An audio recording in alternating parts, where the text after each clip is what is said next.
Thank you very much. Kalyan గారు first question అడిగారు ఇవాళ. How does relationship with parents have an impact on career? In one question and answer session when someone asked the frequently lost jobs, you asked how his relationship with his father is. There any science? Perfect. Yes అండి. There is a perfect science. There is a perfect science అనమాట. అంటే మనకుండే relations దీన్ని ఎలా explain చేయాలి? మన career మీద మన పేరెంట్స్‌తో ఉండేటటువంటి రిలేషన్‌షిప్ ఇంపాక్ట్ చూపిస్తుందా అనేది question. I repeat the question మళ్ళీ. మన పేరెంట్స్‌తో మనకుండే రిలేషను మన కెరీర్ మీద ప్రభావాన్ని చూపిస్తుందా? డెఫినిట్‌గా చూపిస్తుంది. ఇక్కడ ఫాదర్ క్యారెక్టర్ ఎవరైనా గానీ, ఫాదర్ అనగానే ఫాదర్ మనకు తండ్రి, మనకి జన్మనిచ్చిన తండ్రి మాత్రమే అవ్వాల్సిన అవసరం లేదు. పెదనాన్న, చిన్నాన్న కావచ్చు. లేదా ఆహ్, ఆహ్, మామగారు కావచ్చు. లేదా తాతగారు కావచ్చు.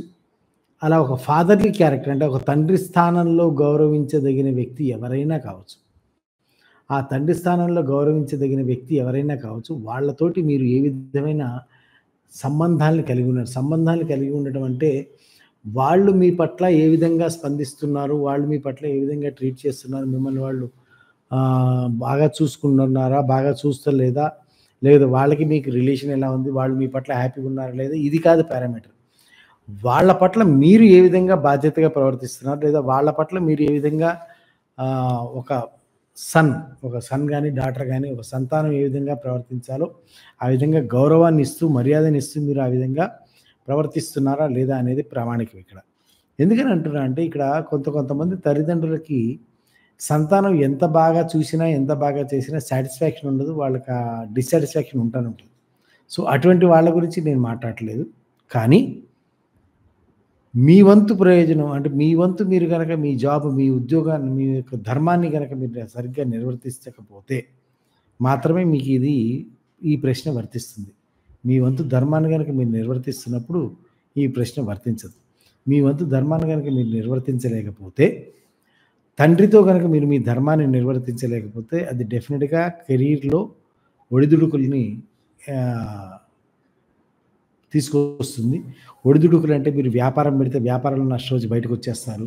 ఉద్యోగంలోకెళ్తే ఉద్యోగంలో నష్టం వచ్చి బయటకొచ్చేస్తారు. అంటే ఉద్యోగం మారాల్సొచ్చి బయటకొచ్చేస్తారు. అంటే ఎక్కడ కూడా మీకు ఒక సంపాదన మార్గంలో నిలకడ అనేది ఉండదు. మాటిమాటికి మారుతూ ఉంటారు. ఏది ఎక్కడ కూడా సక్సెస్ అనేది రాదనమాట.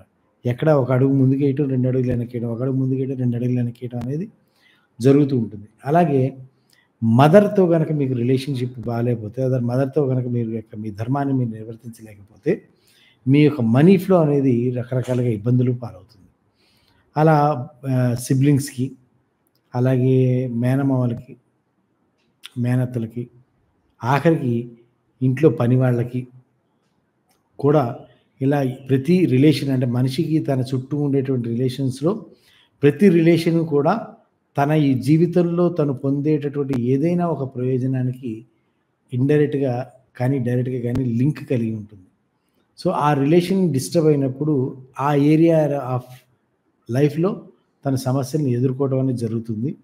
ఆ ఏరియా ఆఫ్ లైఫ్‌లో సమస్యను ఎదుర్కొంటున్నప్పుడు అది ఏ ఏరియాకి సంబంధించిన రిలేషన్ అది చూసుకొని దాన్ని గనక మీరు కరెక్ట్ చేశారంటే వితిన్ వీక్స్ కాదు, డేస్ కాదు, వితిన్ అవర్స్ డిఫరెన్స్ మీరు చూడగలుగుతారు.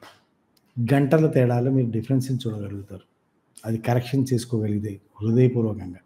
హృదయపూర్వకంగా గనక మీరు కరెక్షన్ చేసుకోగలిగితే గంటల తేడా అంటే 24 గంటలు గడవకుండానే మీకు ఒక డిఫరెంట్ ఎనర్జీని గాని, ఒక ఆహ్, రి డిఫరెంట్ రిజల్ట్స్‌ని గాని మీరు డెఫినిట్‌గా ఎక్స్‌పీరియన్స్ చేయగలుగుతారు. ఇది మేము మా వర్క్‌షాప్‌కొచ్చిన వాళ్ళలో, నా దగ్గర కోచింగ్‌కొచ్చిన వాళ్ళలో, క్లాసులకొచ్చిన వాళ్ళలో చాలా మందితో నేను ప్రాక్టికల్‌గా ఎక్స్‌పీరియన్స్ కూడా చేయించి, ఎక్స్‌పెరిమెంట్ కూడా చేసి, ఎక్స్‌పీరియన్స్ కూడా చేసిన తర్వాత చెప్తున్న విషయం ఇది. It has results. Definitely it has. It has to be corrected. అది ఏ విధంగా కరెక్ట్ చేసుకోవాలి ఏంటి అనేది ఇక్కడ ఈ సభాముఖంగా నేను చెప్పడానికి కుదరదు. ఎందుకంటే ప్రతి సమస్య కూడా అది వాళ్ళ ఇండివిడ్యువల్ కారణాల దృష్ట్యా ఏర్పడుతుంది కాబట్టి దాన్ని కస్టమైజ్డ్‌గానే చెప్పాల్సి ఉంటుంది. బ్లాంకెట్ స్టేట్‌మెంట్ లాగా ఇలా చేయండి అని చెప్పి అందరికి ఒకేలా చెప్పడానికి అవ్వదు. సో, మీకు గనక ఈ విషయంలో మరింత సమాచారం కావాలంటే నా ఫోను నంబర్ ఉంటుంది. కాల్ చేయండి. డీటెయిల్‌గా మనం మాట్లాడొచ్చు.